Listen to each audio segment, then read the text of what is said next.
Oscar Wilde, The Picture of Dorian Gray, Part 100.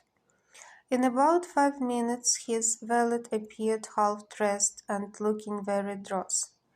"I'm sorry to have had to wake you up, Francis," he said, stepping in, "but I had forgotten my latchkey. What time is it?" "10 minutes past 2, sir," answered the man, looking at the clock and blinking. 10 minutes past 2? How horribly late! You must wake me at 9 tomorrow. I have some work to do. All right, sir. Did anyone call this evening? Mr. Hallward, sir.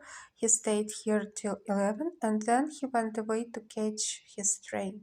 Oh, I'm sorry I didn't see him. Did he leave any message? No, sir, except that he would write to you from Paris if he didn't find you at the club. That will do, Francis. Don't forget to call me at 9 tomorrow. No, sir. The man stumbled down the passage in his slippers. Dorian Gray threw his hat and coat upon the table and passed into the library. For a quarter of an hour he walked up and down the room, biting his lip and thinking. Then he took down the blue book from one of the shelves and began to turn over the leaves. Alan Campbell, 152, Hertford Street, Mayfair. Yes, that was the man he wanted. Chapter 14.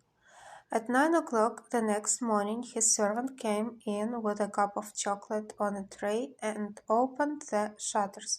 Dorian was sleeping quite peacefully, lying on his right side with one hand underneath his cheek. He looked like a boy who had been tired out with play or study.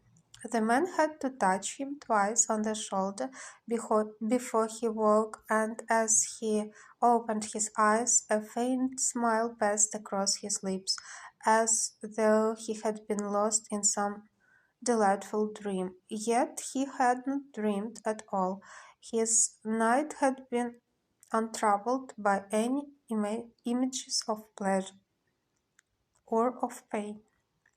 But youth smiles without any reason. It is one of its chiefest charms. He turned round and, leaning upon his elbow, began to sip his chocolate. The mellow November sun came streaming into the room.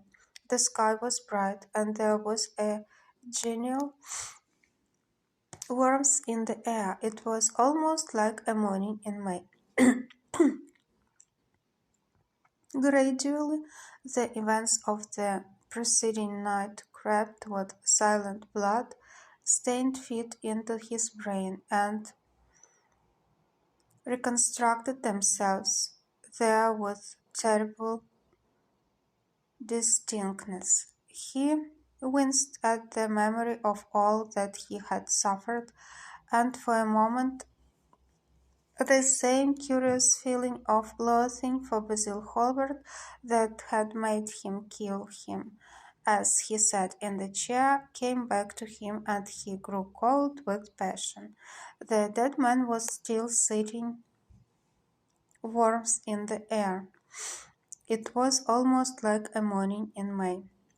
Gradually the events of the preceding night crept with silent blood-stained feet into his brain and reconstructed themselves there with terrible distinctness. He winced at the memory of all that he had suffered, and for a moment the same curious feeling of loathing for Basil Hallward that had made him kill him as he sat in the chair came back to him, and he grew cold with passion. The dead man was still sitting there too, and in the sunlight now. How horrible that was! Such hideous things were for the darkness, not for the day. He felt that if he brooded on what he had gone through, he would sicken or grow mad. There were sins whose fascination was more in the memory than in the doing of them. Strange triumphs that gratified the bride more than the passions, and gave to the intellect a quickened sense of joy greater than any joy they brought or could ever bring to the senses.